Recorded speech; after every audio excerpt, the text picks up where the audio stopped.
we felt like it was so important to actually shoot this movie in Los Angeles and make it feel like a movie in a city, you know, the way that so many 1970s American movies that are set in New York feel so much like New York. And it's almost a documentary while being super cinematic. And so I really wanted to make a movie that felt like Los Angeles and Hollywood specifically for real as a neighborhood, not as this idea that people around the world think of when you think of the word Hollywood.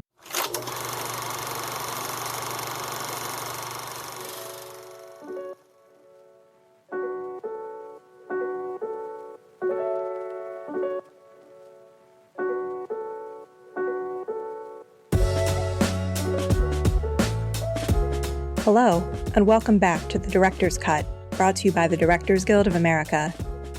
In this episode, the beauty industry is stripped bare in director Austin Peters' comedic thriller, Skincare. The film tells the story of skincare mogul Hope Goldman, whose business is thrown off the rails when a rival beauty parlor arrives in her neighborhood.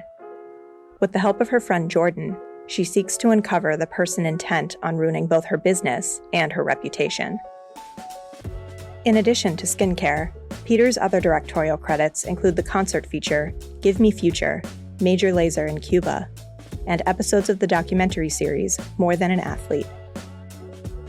Following a screening of the film at the DGA Theater in Los Angeles, Peters spoke with director Mimi Cave about filming Skincare. Listen on for their spoiler-filled conversation.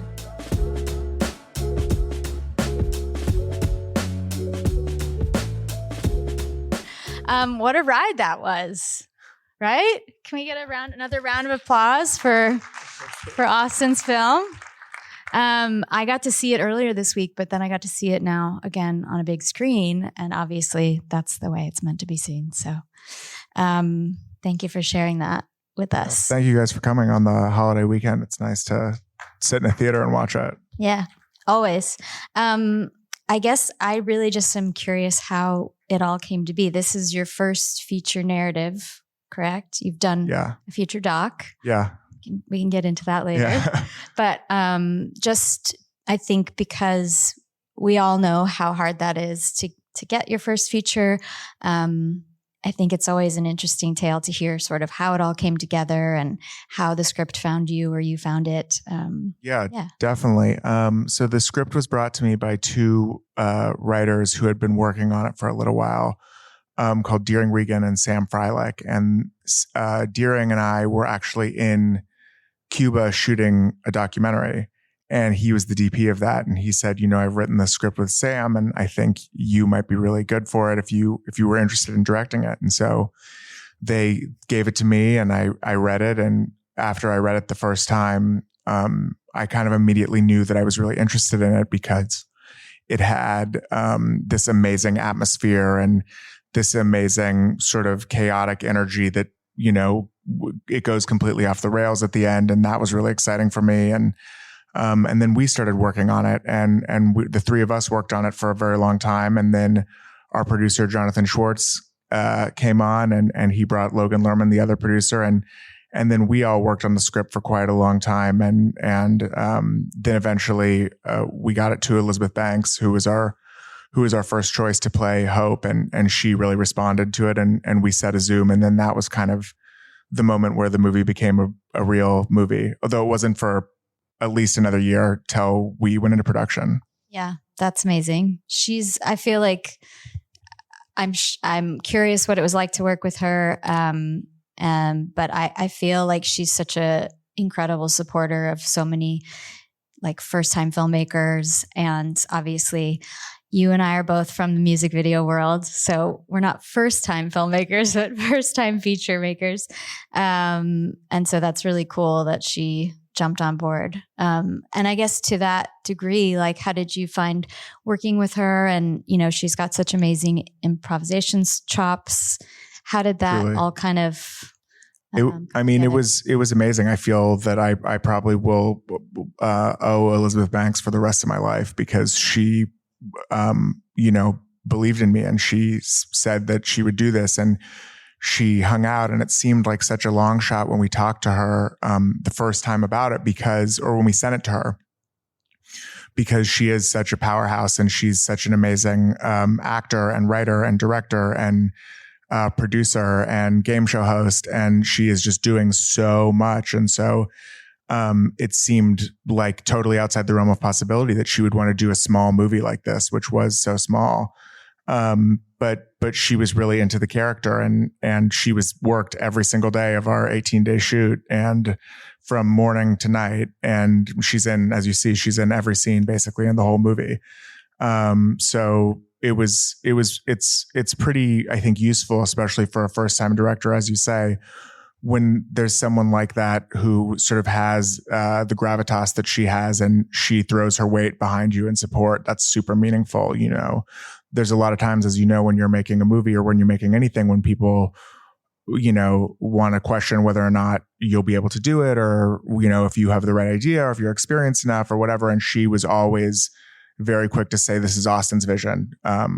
It's his decision what happens here. And that was really, really so meaningful throughout the process. That's incredible to hear. We like good stories from Hollywood. And I guess 18 days, that's wild. I mean, congratulations. That was fast. That's really fast. And I'm just, because of her schedule and things, did you have a rehearsal period or it was kind of all on the day or what was that process? Yeah, her and I met up a handful of times beforehand where we would just go through the script and we would just talk about the scenes and we wouldn't rehearse them necessarily, but we would just talk about the character and what she was feeling in each moment. And we would sort of be talking about it and what Hope was experiencing. And she would sort of whisper the words to herself and I could sort of hear how it was going to be. And that was obviously a really exciting moment for me because it was the first time that I was getting to see it. And then her and I and Louis Pullman sat one day, like the week before we started shooting, and we went through all of their scenes together and just sort of talked about them. But that was kind of all the rehearsal we got because she was finishing the press tour for Cocaine Bear, which had just come out. Well, I mean, fantastic. Obviously, she's an amazing talent. Louis, incredible. I thought he was really great in this. Yeah, he's amazing, right? Yeah, just so captivating. And, you know, to your credit, the way that he sort of is going through these twists and turns and what his intentions are. I really, really enjoyed sort of how we are with Hope the whole time. And we're really rooting for her, even though she might have some questionable decision-making skills. But I think it's just, it was just so brilliant how even till the very end, even till she's walking out to the door, like we're rooting for her in this weird way. And we think, wow, she actually did get something out of this in the end, which is so, you know, so strange when you have those mixed feelings. But a lot of that had to do with the tone that you set up, which you did so brilliantly. And I really noticed that you brought in sort of the score right from the top of the film. Can you talk a little bit how you and your composer worked together and how that came to be? Yeah, so the person who did the score is Fatima Al-Qadiri, and she is a amazing talent, and she's has put out a lot of music in her own right. And then she also did the score for a film in 2019 called Atlantics that I really loved, and I had watched that film, and that movie is a Senegalese French movie, I think, and so it was worlds away from Central Hollywood, but I was really interested if she would be interested in, trying to do an American movie. And this is her first American movie. And that was actually the last step of the process was she came in after we were picture locked. And I hear stories about people who get to make movies where, they're editing in one room and they're doing, sound design in another room, and someone's composing a score in another room, and they're all working simultaneously. And that sounds amazing. But that is not how we made this movie, where everything was very separated and under a really intense schedule. And so when Fatima and I first sat together and talked about the movie, she had like 6 weeks or something to do the whole score.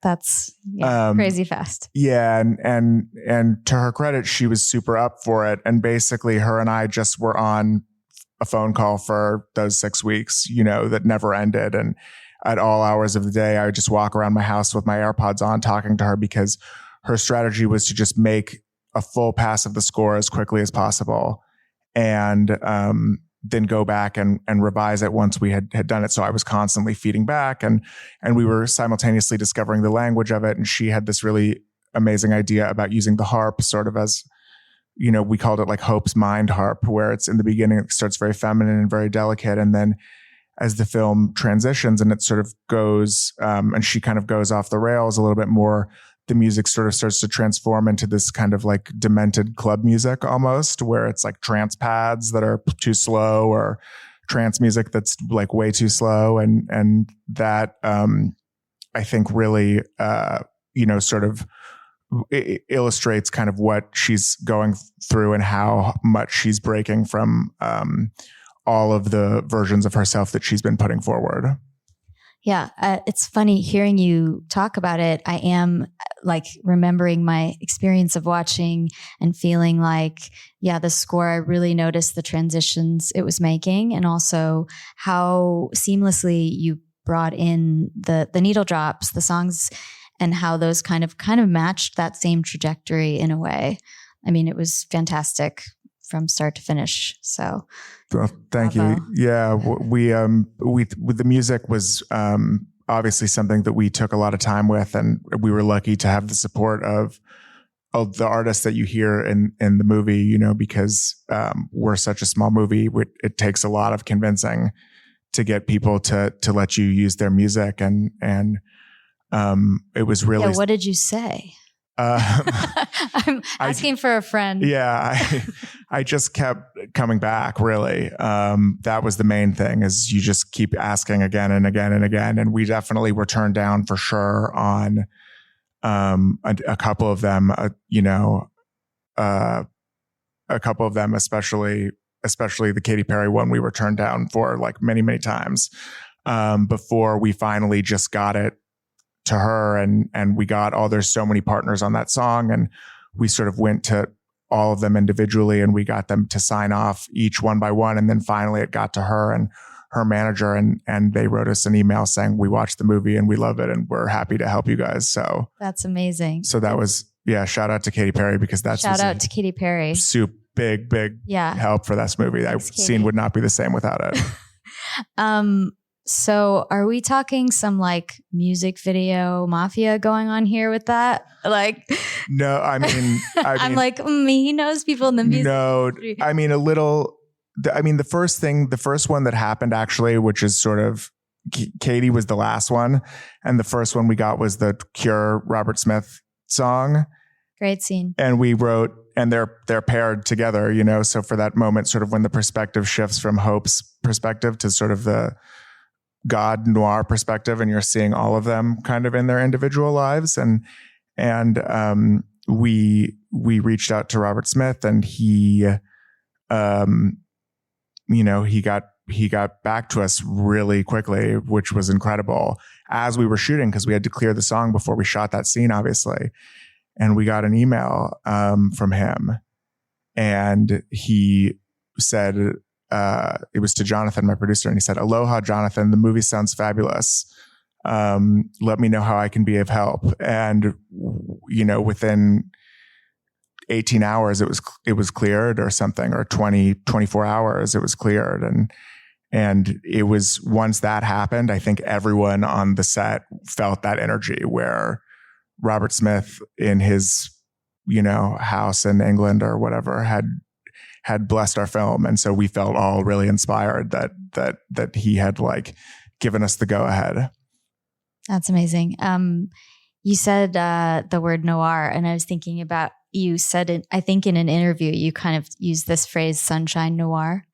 I don't know if that's a coined phrase by you, or if I wish. Yeah. But if you could talk about that a little. I know that you shot in LA, obviously, on the Jim Henson Studios? No, the Crossroads of the World. But Kermit the Frog's office was there in one of the Muppet films. So that may be why it seems like a Jim Henson office. Anyway, and Alfred Hitchcock's office was also there. Really?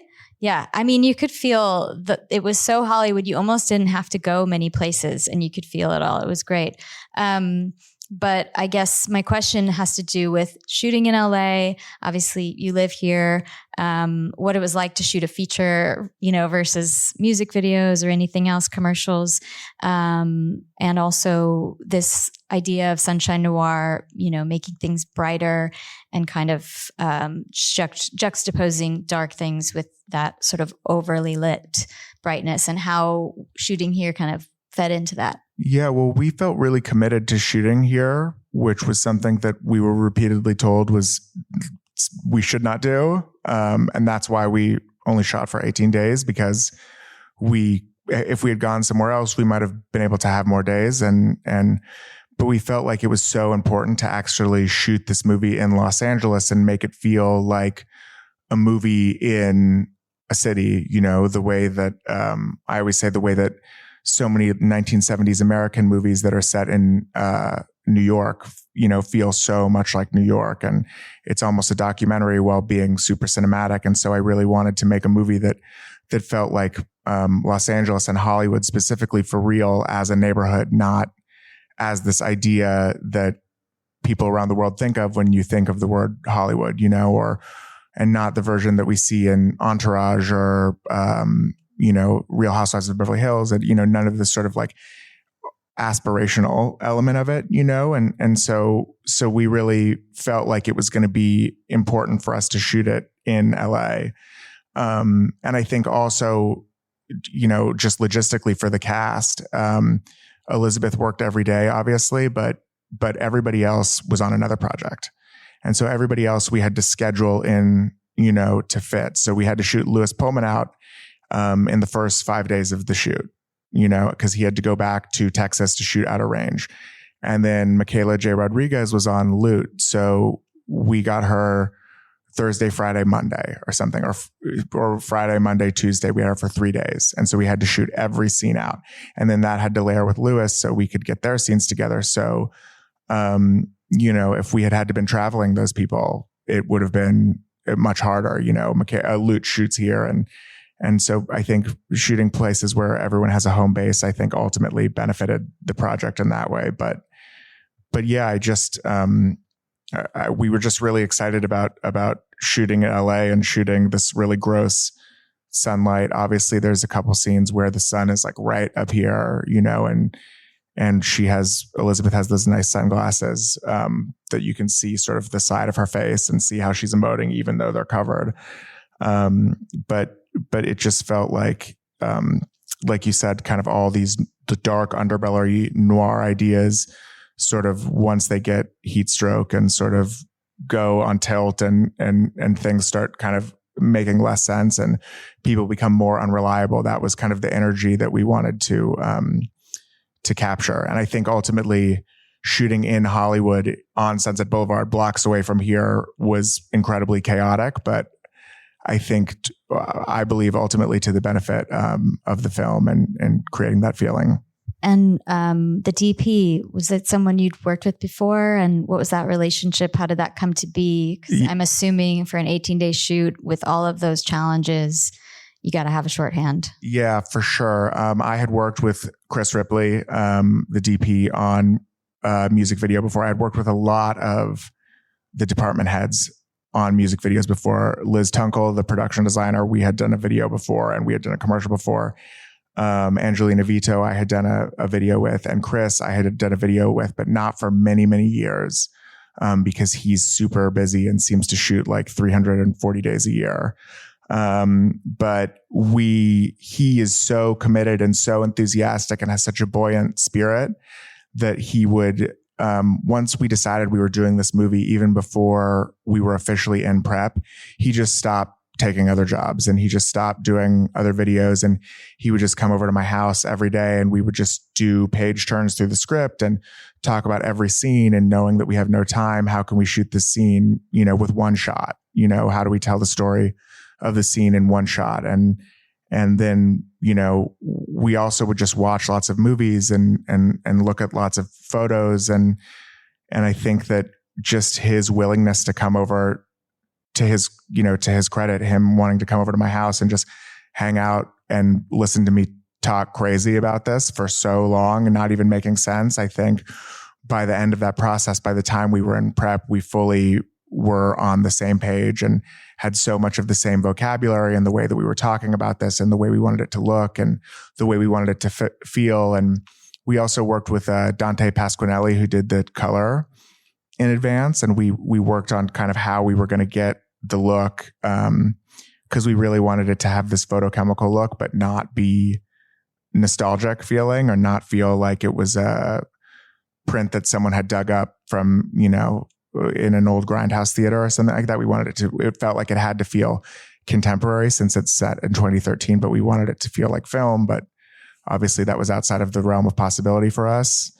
So there was just a lot of work that people did. Everybody who worked on this, it was a labor of love, and they brought so much to it, all the department heads. And so for that, I am very, very grateful. Amazing. And I guess my question is, in terms of it being your first feature, what do you feel like was sort of maybe the most surprised? Like, what about doing the feature were you most surprised about that was maybe a challenge? What was something that you didn't know that you were really, you really loved about the process of doing a feature versus other things? I think that it sounds really stupid to say, but the thing that I didn't know, which everyone in this room probably knows, is that prep is so hellish, and that every time in prep, every day, it just feels like you're getting demolished, and it's so depressing and so dark, and you can't sleep, and you're like, oh my God, this is going to be such a failure. And everyone is just so afraid, and you're just trying as hard as you can and working the longest days to try and get this done. And no one had told me that it was going to be like that. For whatever, a lot of people gave me really great advice, but no one told me that. And then I knew that shooting was going to be really hard, but then I also didn't realize, how fun it was going to be as well, because when you're actually doing it, it's so exciting. And getting to work, to answer the second part of your question, I had worked with actors before, but never like this, never where we're doing 10 pages in a day or 12 pages in a day or whatever. And getting to work with actors is so amazing and so fun. And all this prep that me and Chris and Liz and Angelina and Jonathan, the producer, that we would do before, that was really exciting. And, getting there and planning how we were going to shoot, that was really exciting. And then the actors come in, and then that's the moment of creation for them. They've done prep, but this is the moment where it really happens. And like when you're working with actors like Elizabeth Banks and Louis Pullman and Luis Gerardo Mendez and MJ Rodriguez and Nathan Fillion and everyone who's in this movie, like it can feel like lightning is striking, when they're making these choices and bringing the words to life in a way that, I might not have envisioned, or we're trying something new and discovering something. That part is so, so, so thrilling, that it really pushes you through the insane days and the not eating and the, not sleeping and all that kind of stuff. It gives you energy. When you said you got a lot of great advice, can you give us one of those things that you remember? Something that stuck with you? Yeah, I mean, there was a bunch of really good advice. The one that's popping into my head right now was I was fortunate enough to get to speak with the director Carl Franklin before I did this, and I asked him how he's made so many amazing thrillers, and I asked him how to make something thrilling and scary, and he told me that you set up the danger and that you elongate it, and that was something that we were constantly talking about and repeating on set, in the way that the camera moves and all that stuff is thinking about, okay, here's the danger and how far can we elongate it before it becomes stupid, and then it's not scary anymore. And just pushing things to that exact limit, because if it happens too fast, it's not scary. And if it takes too long, you are watching just sort of thinking, get on with it, So that is something that comes to mind immediately. That's great. And in terms of those moments, if they were ever too long, you worked with an editor you hadn't worked with before. Yeah, Laura Zempel. Yep. And how was she in terms of kind of contributing to the tone? Laura is a generational talent. I think she's so talented, and working with her was amazing. And she comes from narrative, and for me, like you said, this was my first narrative feature film, but she's done a lot of TV. She does Euphoria and Beef and Lessons in Chemistry, which Lewis is also on, and she. It was really helpful for me to have someone there who was used to working in that space, because that was the other thing that I didn't understand. And again, I'm really exposing myself because this, I feel like, sounds so stupid, but I really didn't. When I went into the edit, I thought, oh, I've edited a feature doc before. I've edited a doc series. I've edited lots of stuff. I know what this will feel like. And that was totally wrong. And I was kind of blown away by how intense it was, and which is only just from the sheer scale of the project, where you spend all day working on one scene and the next morning you watch it and you're like, is it better? And like that can be really, which is the opposite of doing a music video or something where you just are turning it around so quickly, you don't even have time to think about it. And so it was really, amazing to work with her on that, because I think she had, this movie is so small that her and I met, we decided we were going to work on this. And then we were in her garage every day for the next 16 weeks together. So we became very fast friends very quickly.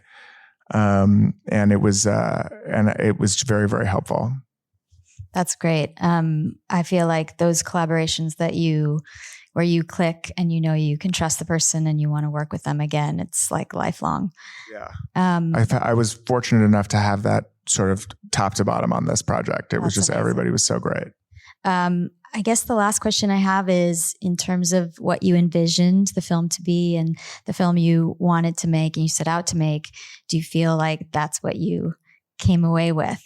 And in terms of, and it doesn't have to be, there's no right or wrong answer. Yeah, it's an interesting question. Yeah.